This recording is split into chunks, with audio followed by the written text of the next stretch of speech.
Hello, can you hear me? Hello. Hello. How are How you? are you? I'm okay. Yeah. It's Yeah, kind of a trick question now, no? How are you? yeah, it is. Yeah. Definitely. Where are you today?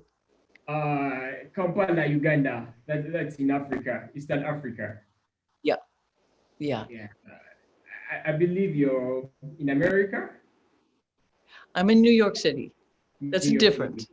Yeah, yeah, We don't definitely. That's very different. Yeah, Yeah. And we were just talking about well, I floated into the conversation, I think, around the time when uh, I just heard a little bit about greening and bottoms up and the internet and this and that. So I just tried to um, pop in, but I don't know if this has a long flow. Have you been listening in on the conversation so far? no, I actually got in when it was basically getting done. You guys were talking about strengthening public libraries, and I Yes. don't know if you're talking about like creating awareness and education. Um, Yeah. oh yeah, that's What are your definitely. thoughts on that? Come again? What are some of your thoughts on that? I think it's something that we basically need at this moment, like more than ever, because um, when we talk about like these problems, let's just say climate change, and Yeah.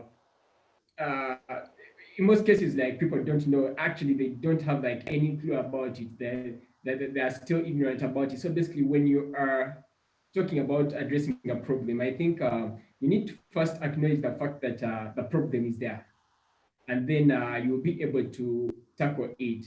You will start asking yourself questions like, then, oh, okay, we have a problem. So how are we going to tackle it? What are we supposed to do? How is it supposed to be done? So I think creating awareness and strengthening the education system and informing people about what exactly is happening, what climate change is, how they can go about it. I think it's something that is very vital in these discussions and actually even in climate, in taking climate action at large. That's one of the, okay, like here in Africa, I won't just say Uganda only. I think I will just speak for Africa. The major problem that we have right now is ignorance about the climate crisis. Basically, the people who are supposed to be telling, like, portraying the climate crisis to the general public are not doing so. They're informed about it. They have everything that maybe they could possibly know about the climate crisis right now, or the climate change, or any catastrophes that are being caused. But then they are not sharing this information with the general public, so the general public is ignorant about it. And if they can't know that there is a problem, then they can't solve it because they think there is nothing like a Of course, there's problem. no problem. Yeah, No yeah. problem. So basically, creating awareness, educating people about, I think climate change would be a very vital and massive step towards mitigating and adapting to climate change. I've noticed here that even if something catastrophic happens, for example, we have constant hurricanes now and constant fires, even people who are in the middle of that say it's not due to climate change. So, is it what's the most physical and obvious change where you are that you could point to and say that's climate change there? That's what it's doing. Is there something very uh, uh, obvious Yeah, yeah, yeah, that yeah. something, Definitely, yeah, and definitely, there is something that is very obvious. When I what is was that? growing up, I'm not like that old. I'm just 23. But when I was a little kid, it was very hard to hear like floods and landslides hitting a place. It was something Landslide. that was unusual. But in the past 2 years, actually this year only, in Uganda, we've had over 20 massive landslides and floods. And it's Okay. something that would take like 40 years to have like that number. It has just happened in 1 year, and most probably it hasn't ended. We are just starting like the heavy rain season. So it's something that is shocking, and I think the our political the leaders, the government leaders, politicians, I think it's something that they should put in caution and acknowledge that this is an emergency and we need to do something about it. I believe one of the ways that they will be able to tackle something like that is addressing it, portraying it accurately to the general public, because most people, I've done like a lot of awareness creation, but in every area that I go to, even the areas where they're mostly affected by these floods and landslides, they definitely don't know what's causing them. These are political leaders, the politicians, they just tell them, oh, that's another landslides and floods. And I mean, a few people died, or we are going to shift you people who don't have where to stay, put you somewhere, you'll be there for a while, and then after they will just drop you and you start suffering. So I think they need to create massive awareness, inform people what's climate change, what it is all about, and how they can go, the ways that they can mitigate it, maybe adopt it. Um, so yeah, there is like there are those actions, there are those catastrophes that are happening. They said that never used to happen, and you can just point at them and you're like, yeah, that's climate change. Yeah. It's not just floods, because the floods and landslides are happening like uh, three parts of the country. That's eastern, western, and central. But then in northern, they're definitely being hit hard by droughts. I mean, those people are badly off. They don't have what to eat. They're basically creating like a man-made starvation. Uh, so I mean, you can there is no denial here that we haven't seen the impacts and effects of climate change. What do you think might motivate people to tell that story? Because I think that it's a very difficult story to tell, because it's not good news, you know.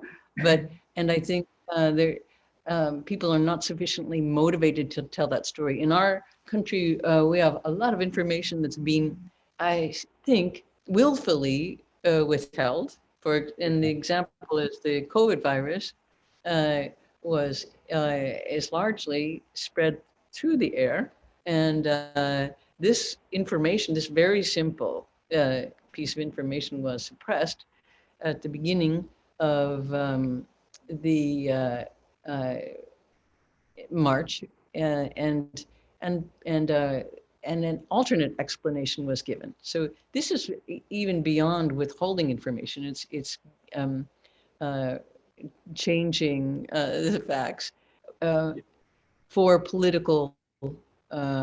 We believe political ends. When do you think the lack of information in Uganda uh, is willful, or do you think and controlled, or do you think that people could press for more uh, information / action? I think lack of information in Uganda is willful. It's withheld by the people who are supposed to be spreading the information, informing people about what's happening. Because like right now, we are in a campaign where the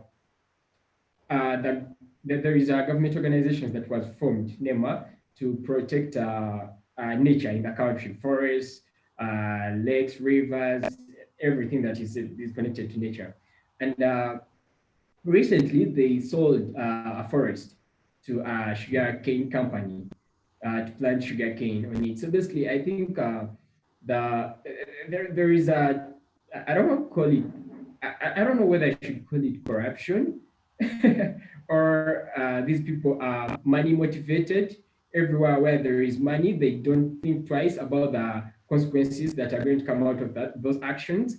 So yeah, we are fighting because I mean, if the organization that is supposed to protect nature has let you down, so basically it goes to an individual responsibility. What can you do? I mean, as a person, can you impact a few people around you, and maybe they can impact others and together the community and society and maybe transform to fight for the saving the nature. So that's something that is being done. I believe the people that are supposed to be spreading the information to the general public and telling them what they're supposed to be doing to stop maybe these catastrophes and the catastrophes that are yet to come, much worse.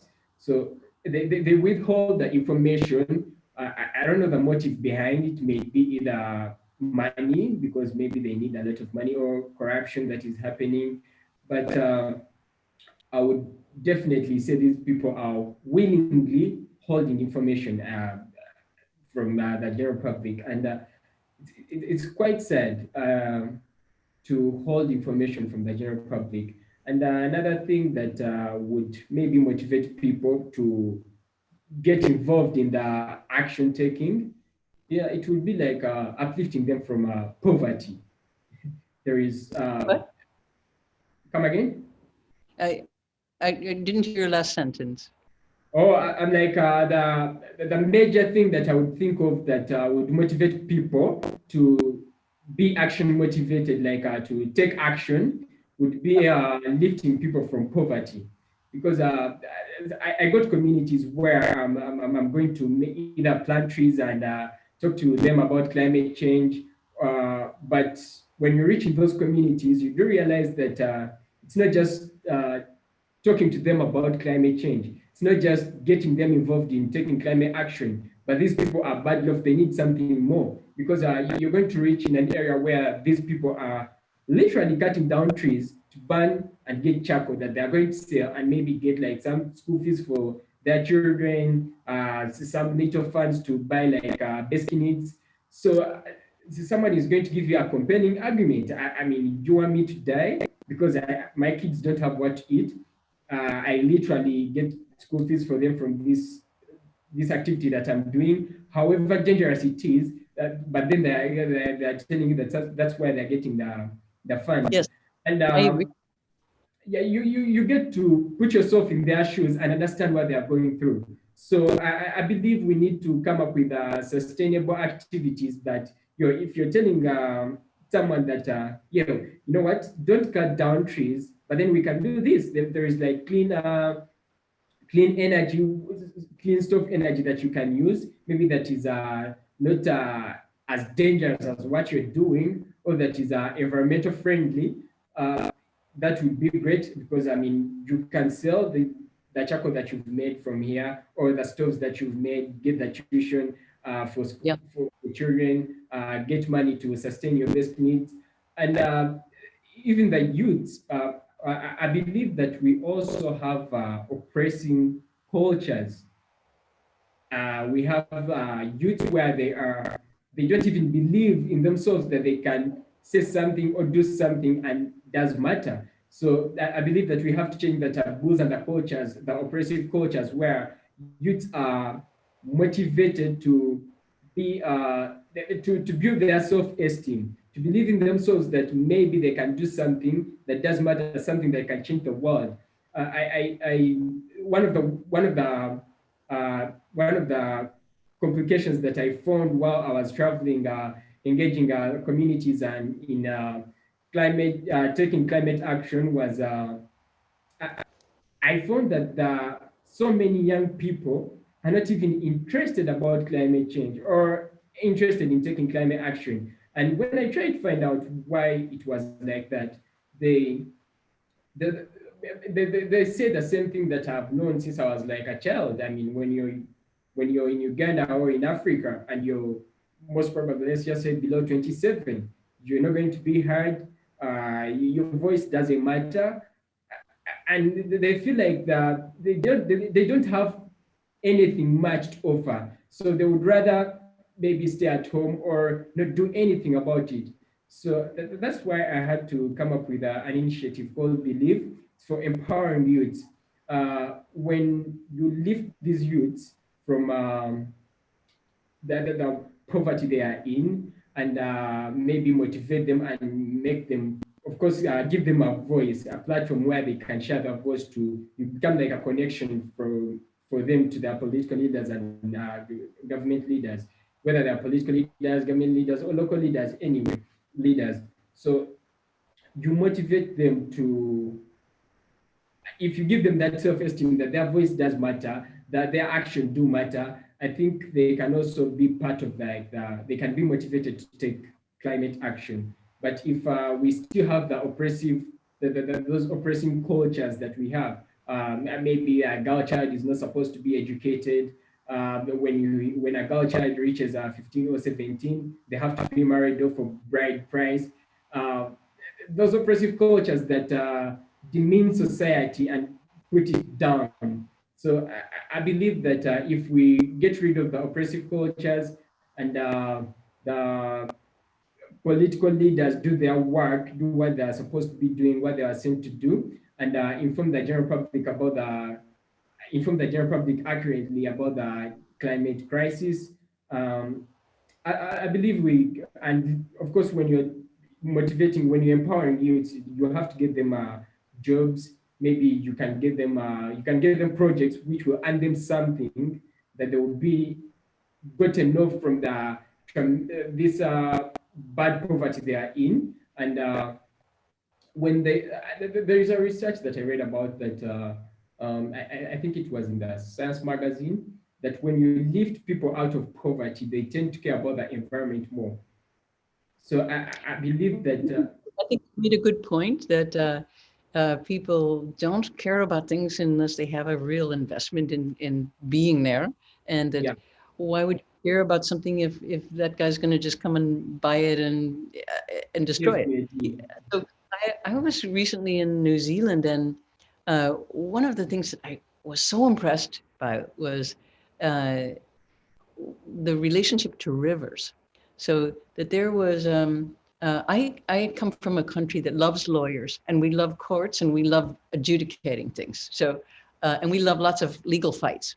Yeah. So what happened was in New Zealand was a group of lawyers who were concerned about the environment decided that rivers were actually people, and their rights should be protected as if they were individuals, that they had the rights uh, of that natural resources have rights. So they decided to represent the river, its legal rights. And I thought, because it belongs to everyone and is being destroyed, so they decided to take it to the courts. And I liked that very much. I thought we have a lot of lawyers in the United States, and think it would be great if they decided to represent the Rocky Mountains, the rights of the Rocky Mountains, represent the right of the Mississippi River not to be polluted, represent the right of the coastline where you are, represent the natural resources of the country, and to do that in a way that is very aggressive, because otherwise uh, people will just come in and buy it and sell it and destroy it, and the people who live there, they're not going to get involved in that because they have no stake. You know, it's not theirs. So they're going, yeah, the climate's being destroyed. It doesn't belong to me. What can I do? So of course they're going to be helpless. So I like this um, the approach of the Maori, and it is really actually quite effective Yeah. to see nature that way, as something that we need to aggressively protect, not just sit around and wait for them to uh, cut the top of the mountains off. This is the worst thing that's happening in the Appalachian Mountains here, is the mining, which here's these beautiful mountains, and they just cut them off and then strip them down. Um, should people be allowed to do that? You know, to uh, things. So anyway, but I think motivating people, like you say, to get information and then to take action is a really difficult thing to do. Yeah, Yeah. it's something difficult to do. And as I don't know, as we are trying our level best this to create awareness about climate change, and maybe do it like on an individual basis, that maybe you can impact a few people that are around you, they impact others, and before you know, communities are well informed and societies, and transform the world. Uh, I think even the Western countries, that's developed countries, yours inclusive, America, they need to uh, take responsibility of their actions. Recently, I was reading, actually, I think I saw it in the news, the United States is going to be, uh, it's going to be bringing the plastics and everything that is relating to Kenya. And then I was like, okay, so I mean, Africa is becoming a dumping site. So I think they should take action of they should take responsibility of their actions. And as much as we are talking about taking climate action, we have to acknowledge that it's a complex issue to tackle because we have like most probably like three worlds in one, where we have like developed countries, and then we have developing countries and middle developed countries. So basically, all those developed countries have to take different actions. There are universal actions that we can take, all of us, but then there are those actions that have to be taken by developed countries, the middle class countries, and then developing countries also have their own actions that they can take. So basically, it's something that is complicated, but I believe if humanity was to sit down, if they are willing to do something, because I know if people are willing to do something, if they need to do something, or if they are willing to do something that is needed to be done, they can. I think it's just getting like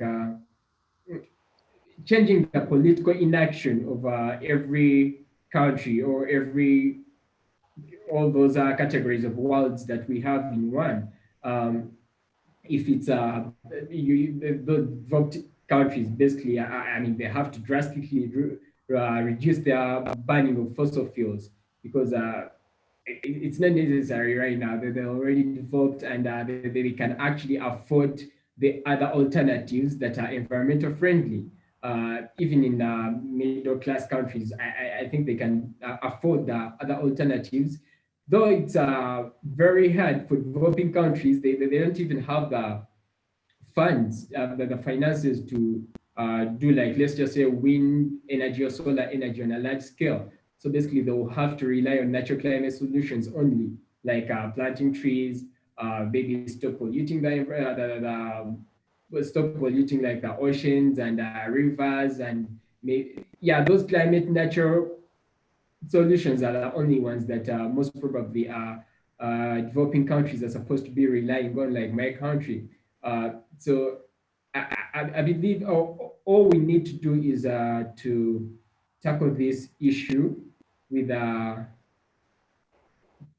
tackle it critically with a lot of attention that it requires, because if it's given attention, I mean, we can do this. We've seen it. The world is managing tackling coronavirus. I wouldn't say very well, but well, I mean, good. We are so far so good. I mean, they have joined the forces. They can do everything. They feel like, okay, it's like we are in the one world right now. We are tackling something that is affecting the whole world. And when it Yeah. gets climate change, just because some people haven't been affected right now, they think it's something that is very far away from me. I mean, uh, let's just say I'm 60 years old. I mean, it's something that is very far away from me. But I mean, when you look at it from this perspective of like, where am I leaving my children? Where am I leaving my grandchildren? Then, I mean, if you love your family and you're in a better conscious mood, I mean, you would love to take action, but I don't know why. I don't know why Well, they. I'm glad you brought up the question of garbage, because this is a huge thing that we don't have any good solutions for now at all, and should be, of course, a global discussion. Yeah. The farthest we got here was the latest idea was take all the garbage and put it on the moon. That was one of NASA's initiatives, and they also there was another one that was had to do with manufacturing, which is of course another way that the U.S. pollutes many of not only our own continent but other continents as well, as pollution Yeah. of industrial pollution. And so that initiative was just move all of that industry, the stuff that really spews all of the junk, to the moon, and then put all the factories there, and then they make everything there, and then they ship it back down to the earth so we can repair ourselves. Um, it's a completely unrealistic, let's say, Yeah. proposal, but at least I think it begins to address such a huge issue of garbage and Yeah. and nature. So and um, I do you think there's do you have any hope for this being a global discussion? Uh, I don't really think that there is hope that it's going to become a global discussion very soon, because maybe in human nature, if something is not uh, attacking them, like they are not seeing, like let's just say, physical impacts at that moment, they tend not to mind about it. It's Yeah. something that basically the people think garbage, most probably it's affecting aquatic animals, and let's just say a few, okay, a few people, the communities that have to deal with it, like maybe they have to grow their crops, but then the areas are filled with garbage, and they can't and they can't have like a successful harvest or a good harvest. So basically, when the world is not seeing like a great impact, let's just maybe let's say like the fires in California. If the world is not scared that, oh, this is so huge, this is something that we need to, they don't usually tend to take care of it. So basically, I think the garbage issue is something that is being left out, yet it needs to be addressed. And it's a topic that the world should address, but then something that I don't see them addressing addressing it in the near future, which is so sad.